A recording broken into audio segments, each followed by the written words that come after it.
Sidang jemaat yang terkasih di dalam nama Tuhan kita Yesus Kristus, sebelum kita mendengar sabda kebenaran firman Tuhan di dalam ibadah pertangyangan di rumah kita masing-masing, kita bersatu di dalam doa. Anugerah dan damai sejahtera yang dari Allah Bapa kita dan dari anaknya Tuhan Yesus Kristus kiranya menyertai saudara-saudari sekalian. Amin. Nas firman Tuhan di dalam ibadah pertangyangan ini tertulis di dalam surat Filipi pasal 3 ayat 17 sampai dengan ayatnya yang ke-21. Demikianlah firman Tuhan. Saudara-saudara, ikutilah teladanku dan perhatikanlah mereka yang hidup sama seperti kami yang menjadi teladanmu. Karena seperti yang telah kerap kali kukatakan kepadamu, dan yang kunyatakan pula sekarang sambil menangis, banyak orang yang hidup sebagai seteru salib Kristus. Kesudahan mereka ialah kebinasaan. Tuhan mereka ialah perut mereka. Kemuliaan mereka ialah aib mereka. Pikiran mereka semata-mata tertuju kepada perkara duniawi. Karena kewargaan kita adalah di dalam sorga, dan dari situ juga kita menantikan Tuhan Yesus Kristus sebagai juru selamat, yang akan mengubah tubuh kita yang hina ini sehingga serupa dengan tubuhnya yang mulia, menurut kuasanya yang dapat menaklukkan segala sesuatu kepada dirinya. Demikianlah firman Tuhan. Sidang jemaat yang terkasih di dalam Kristus Yesus, invasi Rusia ke Ukraina sudah berlangsung sejak tanggal 24 Februari 2022. Kita doakan semoga secepatnya terjadi perdamaian di sana. Laporan terakhir dari Komisi Tinggi Hak Asasi Manusia Perserikatan Bangsa-Bangsa menyatakan sudah ada lebih dari 364 korban sipil yang meninggal dan 759 korban terluka. Mari sejenak kita berdoa buat Ukraina. Tuhan Yesus, kami memohon kepadamu, hentikanlah perperangan yang terjadi antara Rusia dan Ukraina, dan nyatakanlah damai sejahtera-Mu di sana dengan caramu. Apapun itu, kehendak-Mu lah yang jadi. Amin. Saudara-saudara, mayoritas masyarakat Rusia adalah Kristen Ortodoks. Saya tidak perlu memperpanjang kalimat saya ini. Banyak yang mungkin mau kita katakan dari kalimat yang saya katakan di atas. Mayoritas masyarakat Rusia adalah Kristen Ortodoks. Kristen, iya, pengikut Kristus. Karena itu perperangan ini juga sebenarnya telah mencoreng wajah Yesus. Tetapi berbicara mengenai Rusia, kita mungkin ingat dengan nama Khabib Nurmagomedov, ahli bela diri Rusia khusus di UFC, Ultimate Fighting Championship, atau MMA, Mixed Martial Arts, pertarungan bebas.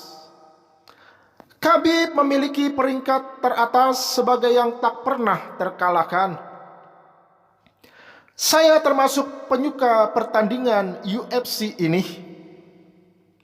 Satu hal yang menarik dari seorang kabib adalah bahwa kesuksesannya itu sudah dipersiapkan sejak dini.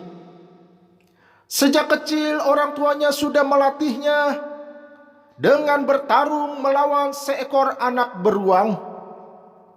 Luar biasa. Dicekik sekalipun, kabib tak mampu dikalahkan.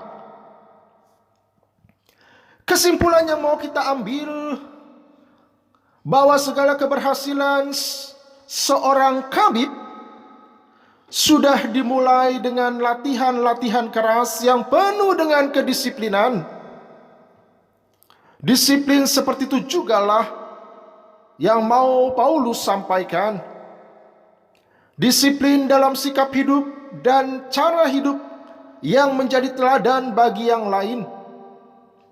Disiplin yang berbuah kesuksesan dan keberhasilan dalam banyak hal. Saudara-saudari yang terkasih, Paulus mengajak kita untuk meneladaninya, meneladani kebertuhanannya, ketaatannya bertuhan, kesetiaannya bertuhan. Ketegasan ini Paulus nyatakan karena sebagaimana dikatakan di dalam ayat 18, banyak orang yang hidup sebagai seteru salib Kristus, yaitu mereka yang hanya mencari keuntungan yang menyenangkan dirinya sendiri, perutnya sendiri, kepada hal-hal yang duniawi. Berbicara mengenai keteladanan, kita mungkin masih ingat ilustrasi ini. Suatu kali ada seorang anak balita berumur 4 tahun yang bersedih hati oleh karena anak anjing yang disayanginya sakit. Oleh karena rumahnya berdekatan dengan rumah Pak Pendeta, akhirnya dia pergi ke rumah Pak Pendeta agar anjing kesayangannya tersebut didoakan biar lekas sembuh. Pak Pendeta kaget.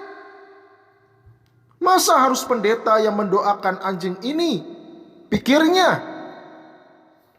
Karena kesal, akhirnya Pak Pendeta berdoa, "Ya Tuhan, jika Engkau menghendaki anjing ini sehat, sehatlah.